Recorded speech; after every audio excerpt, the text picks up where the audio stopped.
Hi guys, welcome to my channel. If you're new to my channel, hi, how are you? My name is Shannon Green and I do a series called Toxic Crime Tuesdays where I speak about a true crime case that has inspired me to speak out and share with you all. So if, like me, you're a desktop detective and for some strange reason you like the sound of my voice, then please subscribe to my channel and join the fam. So this week's case is the most bizarre case I think I have ever stepped upon. I only really heard of it recently, and this case actually happened back in 1986. I am part of this true crime group on Facebook, and someone mentioned just briefly about this case, so it just immediately caught my attention, which I think it will for you all as well. So I looked into it and I could not believe how bizarre this case actually is. It's the kind of case that it's so bizarre that you think, no, this can't be true. This is the kind of case that horror films are made of. And I'm pretty sure there is probably a horror film that is about this case because it is creepy, it's weird, it's horrific, it's so incredibly sad. And I just went through a roller coaster of emotions when I was researching this case. So this week's episode is the Daniel Laplante story, i.e. the boy in the walls. Just Rudolph the red-nosed reindeer had a very shiny nose. So in 1986, in a small town in Massachusetts, I think it's called Townsend, a family went through a horrific ordeal. Two girls and their father Brian, Jessica and Annie Andrews, had recently lost their mother to cancer. It was a very brief battle with cancer, and almost overnight they lost their mother and their wife. So this family were just going through the mill. They were just struggling to cope with what happened, with how this had happened and how they lost their mother so quickly, how just 1 minute she was there and she was fine, and then like that she was gone. So Jessica was 8 and Annie was 15 at the time. Obviously, like I said, they were really struggling to deal with the loss of their mother, and so was their father, and they were also dealing with the absence of their father because he was having to work even more so now just to keep their family above the poverty line. Basically, he was having to put in so many extra hours in work. He was working just so much, just trying to keep their heads afloat. Is that saying? I think it is.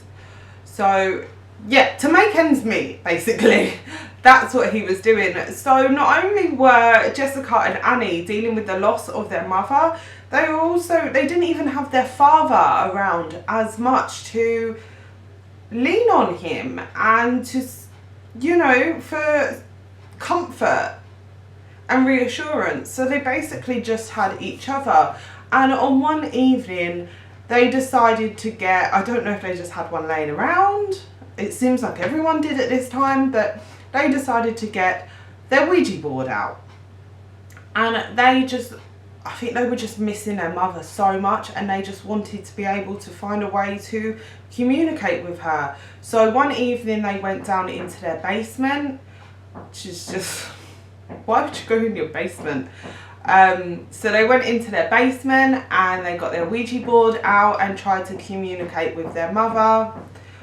But they were unsuccessful. Their mother was not communicating with them. So I think just a few days later, maybe a few weeks, I'm not too sure.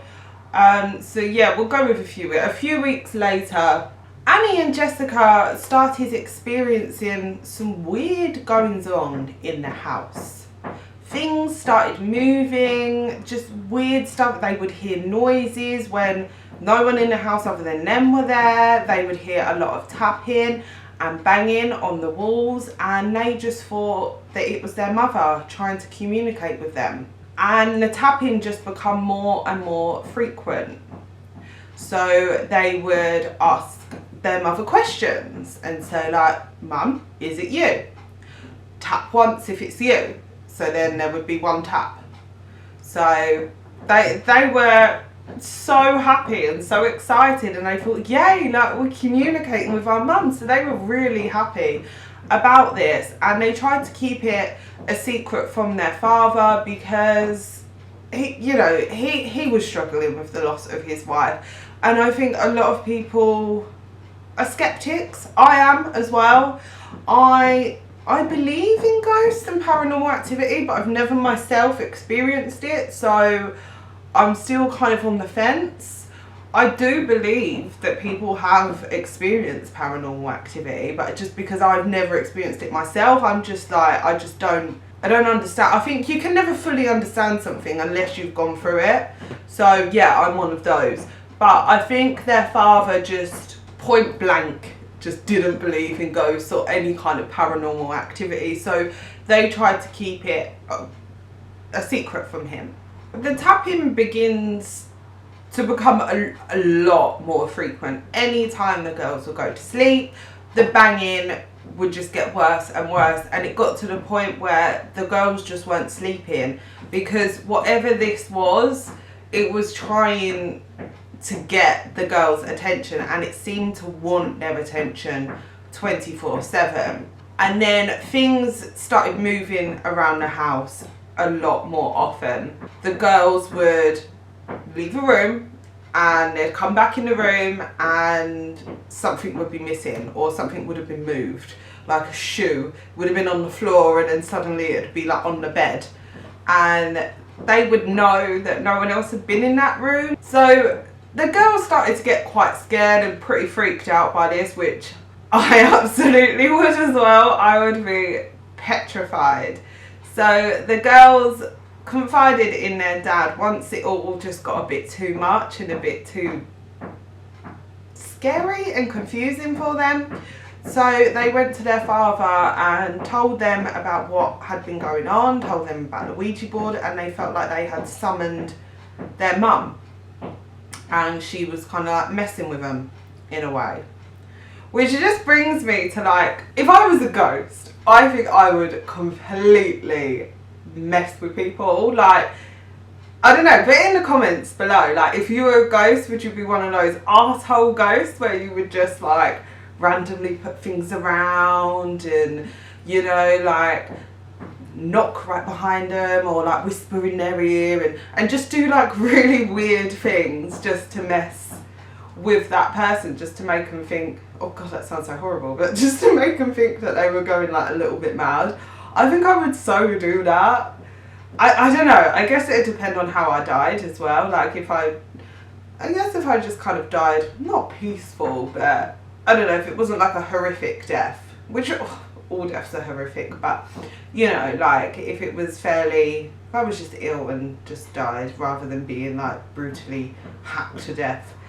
And then yeah, I think like I'd want to remind my family that I'm still here, and I just want to do like weird little pranks and just stuff to just kind of like wind them up and make them laugh and stuff. So yeah, would you guys do that?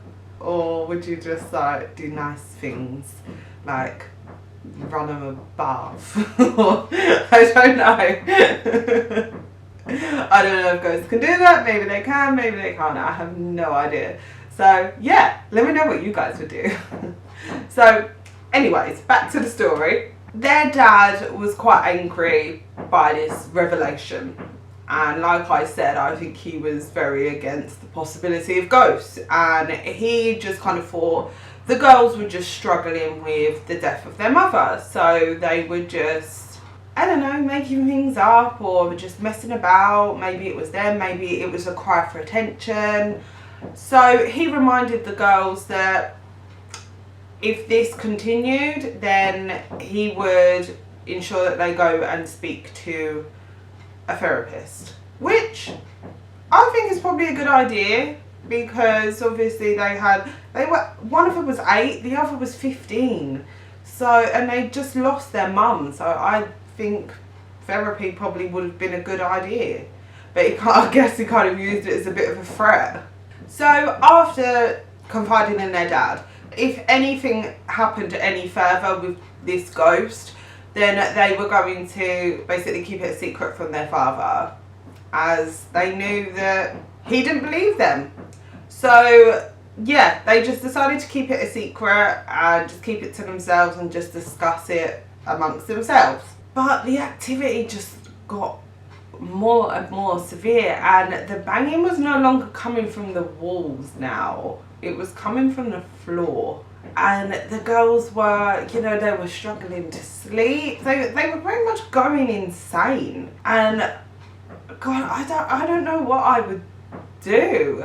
Like, I don't know if I'd go and explore it, if I'd want to like figure out where the noise was coming from. I have no idea. Thank God I've never been in a situation like that. One day the banging and everything else just gets a lot worse, and one day like they go and explore. They go and try and figure out where this noise is coming from. So they discover that the noise is coming from the basement. So the girls decide to go and explore. They are brave, I'm telling you. There is zero shot. I'd be fucking out of that house. I would grab my son and I would just leave. I would just run for the hills and you would never see me again. I would never return to that house. But they're a lot braver than me. And they decided to grab a knife and go down into the basement. And on one of the walls, which it looked like it was written in blood, it said, "Come find me, I'm in your closet." Like, I think like all of us, they were out of there. They just, I think they were like Usain Bolt. They just sprinted out of that house and ran to their neighbour's house. And as you can imagine, they were hysterical. They were trying to explain to their neighbour what had happened, what was written on the walls, all of the occurrences that had happened previously. So their neighbour frantically called their father, who returned home from work, returned to the neighbour's house, and he was not happy at all. Again, he did not believe them, and he was just like, "Right, that's it, I've had enough of your shit, let's go back to the house. I'm going to go back in and find whoever this is." So he goes into the basement and sees what is written on the wall, and he discovers it's not actually blood, it's ketchup. So then Brian is just fuming, and he just thinks that it's the girls. It's just a prank, or it's just a cry for help or for attention. So he decides to then take them to a therapist. So they do. They begin therapy, which is great. It seemed to help. However, the weird goings on continued. So just a few weeks later, whilst their father was at work, Annie and Jessica were at home and the banging started again. However, this time it was coming from Annie's room. They both go into Annie's room, and on a mirror it says, "I'm back, find me if you can." So again, the girls up and leave. They run to their neighbour's house again, and their father is called. They know that he is going to be pissed off, but what else are they supposed to do? So their dad comes home, comes to the neighbour's house, and he's like, "Right, this is fucking it. I've had enough of this. I'm going to go to the house and I'm going to sort it out once and for all." So he goes back to the house. The girls are still at neighbours at this point, and he goes to investigate.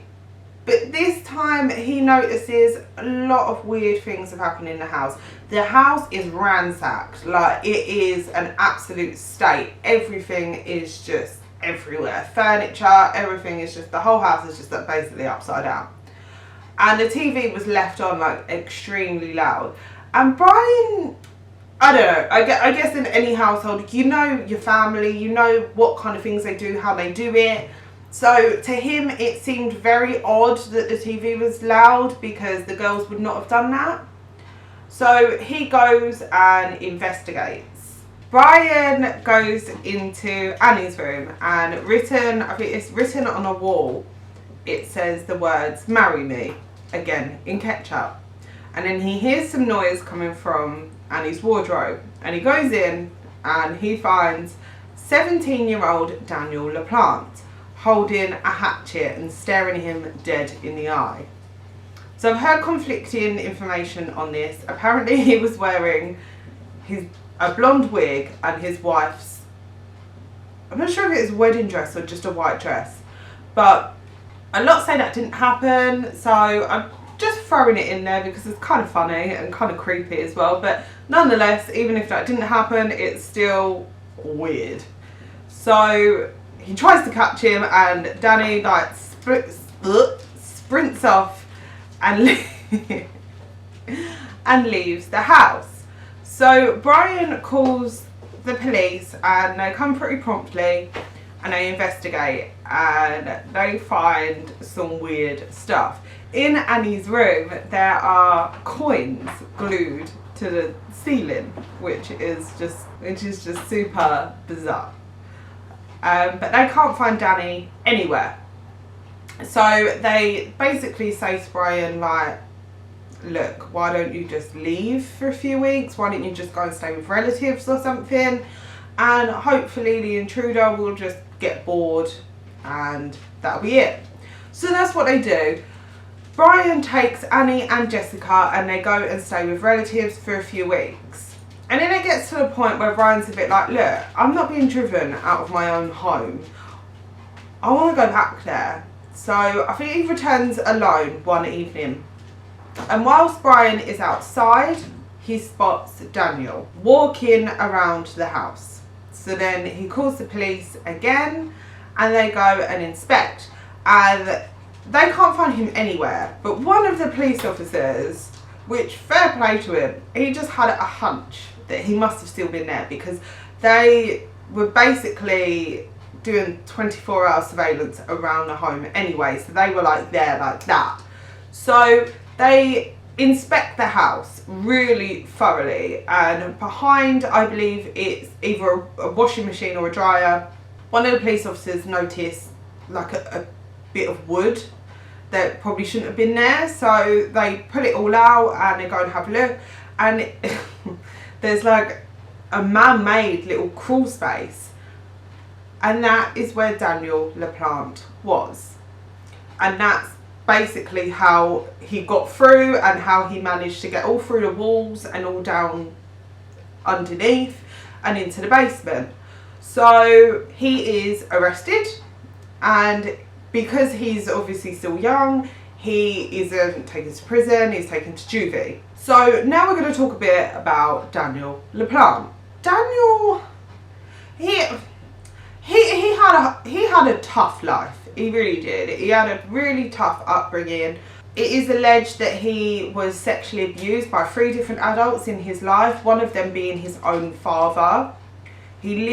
Daniel lived with his mother and his stepfather, and he was very badly neglected. He got bullied a lot in school because he was often very unwashed, obviously very dirty and smelly. And he was quite socially awkward. I'm guessing he didn't have much social interaction at home, so he probably didn't know how to interact with other people. So he wasn't a very popular person. He had a hard time at school and he had a hard time at home as well. Again, do not mistake this for me justifying any of this weird behaviour that he did, because there is no justification for this and for the stuff that Daniel then goes on to do. There are so many people that have gone through a great ordeal throughout their childhood, that have been abused sexually, mentally, physically, and have still gone on to make good choices. So please don't misconstrue this and make it think that, well, don't presume that I'm excusing his behaviour, because I'm absolutely not. At the end of the day, we're all human. I'm sure we can feel empathy for people that have gone through a lot in their lives. No matter what they do, no matter what bad choices they make, we are still human. We all still have hearts, so we can still feel empathy for others. That doesn't mean that we're justifying the bad choices that they made. It doesn't mean that we're saying, oh, well, you know, it's okay that they did that because they were abused as a child. No, I'm not saying that at all. I'm really not. But, you know, like I said, I'm human. I can feel empathy for him. So anyways, Daniel actually knew Annie. So he, I think prior to obviously the whole stalking and living in her walls incident, Daniel somehow got Annie's number and he began ringing her. And he basically said like, oh, hey, like we go to the same school. And he described himself completely differently to what he looked like. He said that he was like very athletic. He was like, you know, one of those like jock types. And yeah, he basically described himself completely differently to what he actually looked like. And he asked Annie out on a date. She agreed. So on this specific day, he turned up at the house and Annie obviously was surprised because he didn't look how he had described himself. And she also said that, you know, he was dirty, he was smelly, like he was very unwashed. But she, you know, out of kindness and politeness, she didn't want to just slam the door in his face. So she agreed to go on a date with him, and they did. And I believe they went to a fair. And during this day, Annie had mentioned that her mother had recently passed away. And Daniel seemed very interested in this, but not just in the like, oh my God, I'm so sorry to hear that. Like, how did she die? He wanted the nitty gritty. Like, he wanted all of the details, which put Annie off a lot. And she just, you know, politely just said, look, I've got to get home. And she went home, and that was, you know, the end of that. And then that's when the living in the walls stuff occurred, not long after. Danny wasn't in juvie for very long. He stayed there until October of 1987. This is when Daniel started to engage in some petty crime, such as home burglaries. And he actually stole 2 handguns from a neighbour's home. So on December the 1st, 1987, Andrew Gustafson was at work. At home, he had his wife Priscilla, his 2 children, and Priscilla was also 3 months pregnant. So Priscilla was at home with her 2 children, looking after them, caring for them, all that jazz. And Andrew rang up, like I think he did every time he was at work, just to check on them and see how they were doing. And she didn't answer the phone. But this wasn't unusual because you know what it's like if you're a parent, you can't always be glued to your phone. So he wasn't unnerved when she didn't answer the phone. But he finished work because there wasn't much going on, so he returned home to find that the car was home. And he thought this was kind of odd, because he presumed that maybe they had gone out. So he had stated that he just had a really bizarre feeling, and especially when he walked into the home to discover that it was very quiet, which again, if you're a parent and you've got 2 kids, even if you've got one, I only have one, and he is so loud constantly. And yeah, so he kind of thought that's a bit strange, it's really quiet. But he kind of looked around downstairs and no one was there, so he felt really uneasy. So Andrew proceeds to go upstairs, and that's when he finds the most horrific scene. He walks into his and Priscilla's bedroom and finds Priscilla dead in her bed. She had been shot twice. Andrew straight away rang 911. He didn't even check on the children. He had stayed, I think he come under a bit of fire for that. But it's one of those, you don't know what you would do. But I think obviously he presumed if Priscilla was dead, then the 2 children were as well. And I think he just did not want to walk in and see his 2 beloved children dead, which I totally understand. I probably would be the same. Again, it's one of those situations, you just don't know how you'd react unless you've gone through it, and God, I hope no one ever does.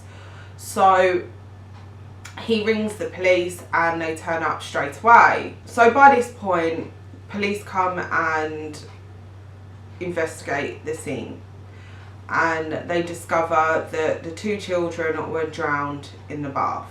It was discovered that Priscilla was killed first, and it said that the reasoning behind this was probably to get rid of the most threatening member of the family, the one that could obviously, you know, fight back. So Priscilla was killed first, and she was also raped as well. There was semen found on her.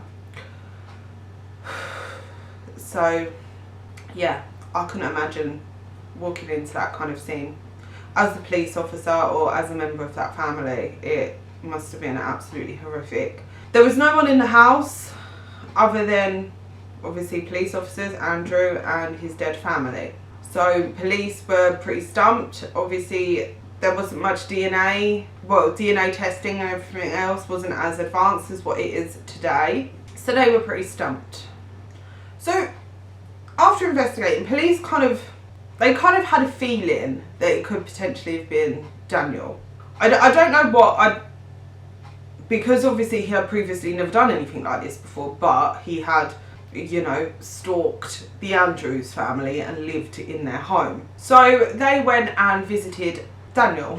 So they went to visit his home and he was not there, but that's when they discovered the kind of state that he was living in. The house was disgusting and incredibly messy and dirty, and it was abundantly clear that he was very badly neglected. So Daniel was not there. He had ran for the hills.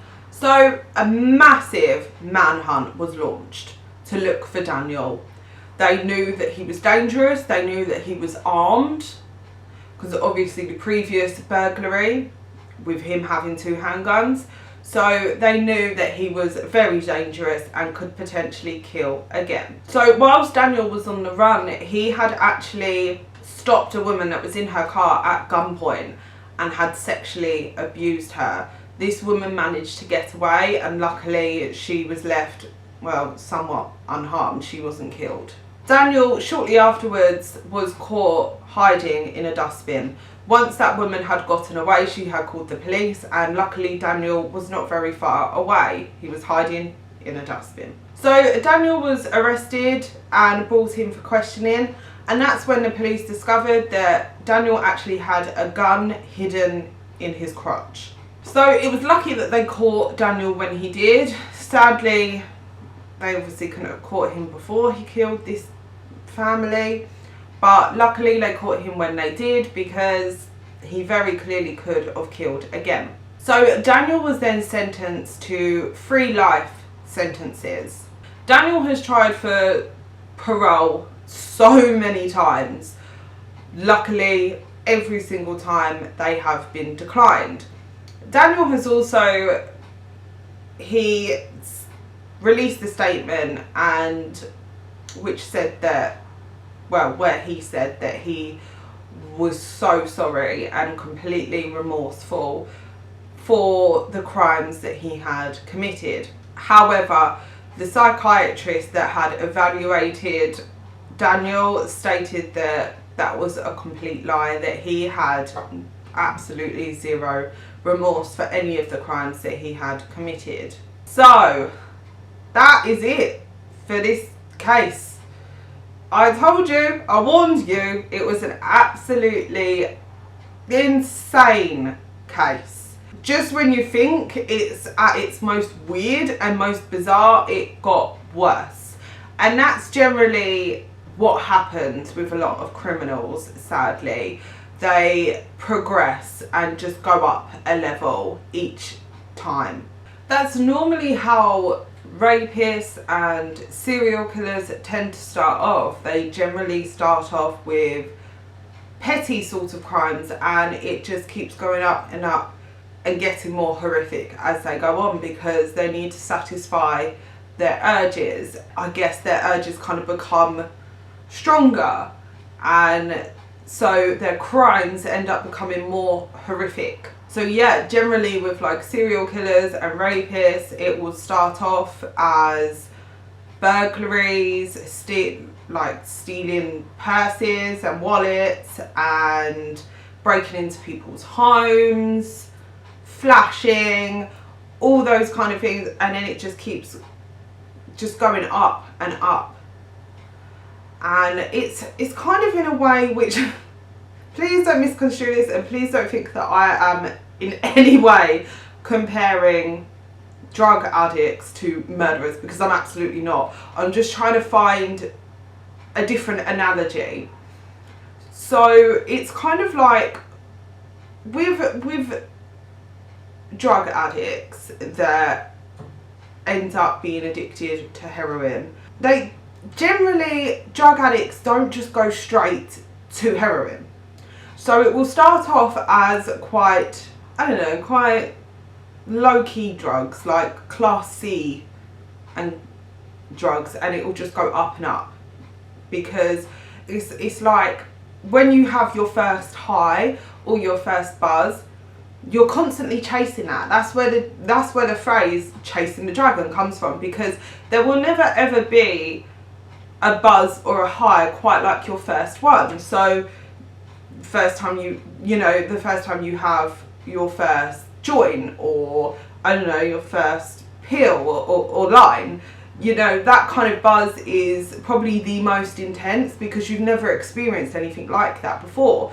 So more often than not, you carry that on because you want to keep chasing that feeling, because it's such a surreal and immense feeling that you want to keep chasing it. So it generally will start off as smoking a joint. Sometimes it'll even just be smoking a cigarette, and then it'll be smoking a joint, and then maybe it'll be ecstasy or cocaine just occasionally when you're at a party or something like that.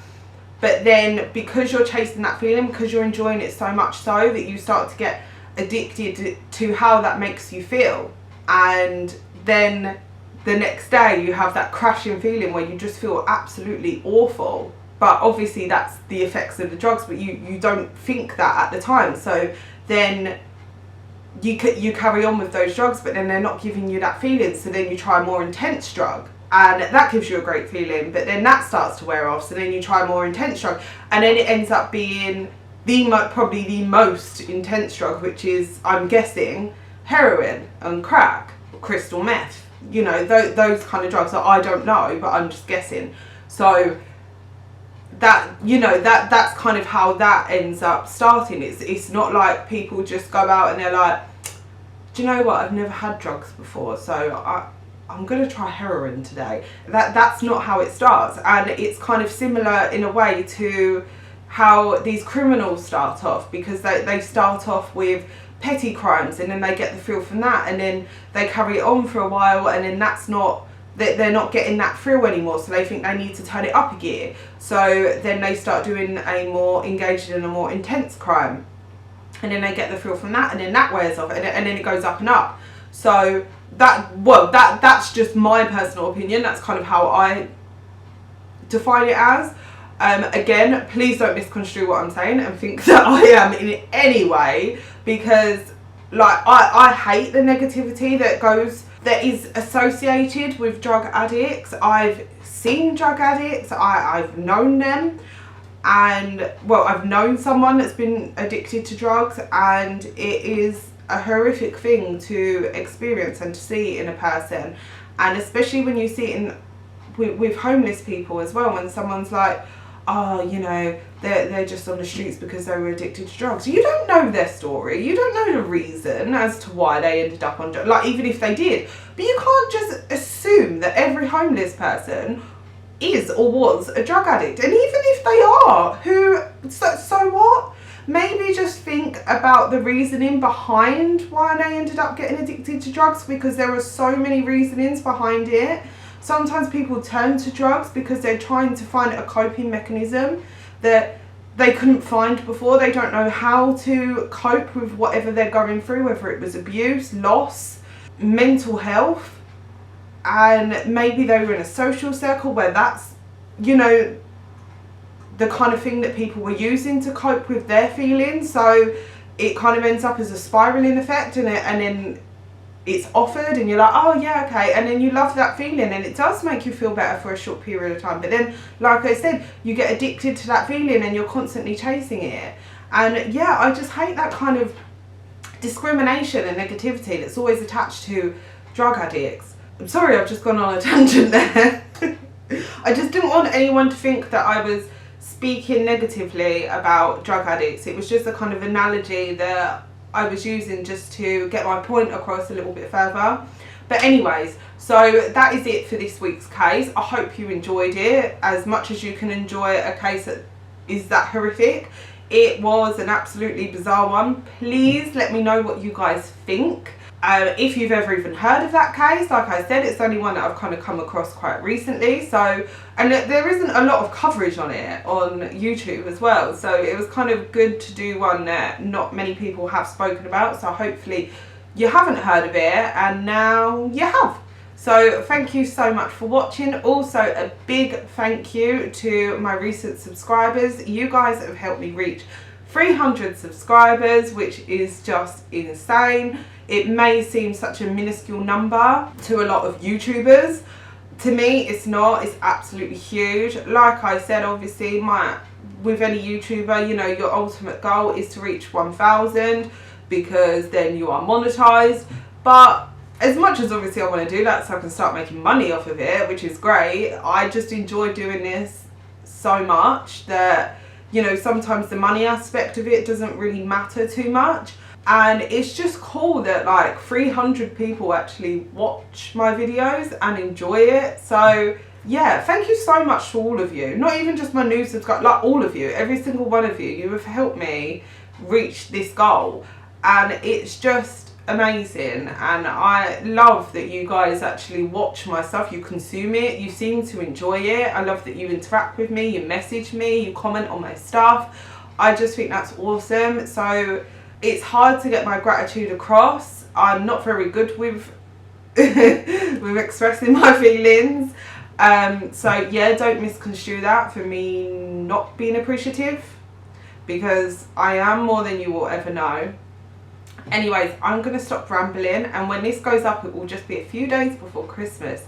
So I hope you guys have the most amazing Christmas as much as you can during these awful times, especially in the UK with the new restrictions. It sucks, but you know, I kind of think in some ways it's necessary. We need to abide by the restrictions and rules that we are given in order for there to be some kind of light at the end of the tunnel. So please be safe, be sensible, and as always, be spooky. And I will see you guys next week. Have a lovely Christmas. Goodbye and Merry Christmas.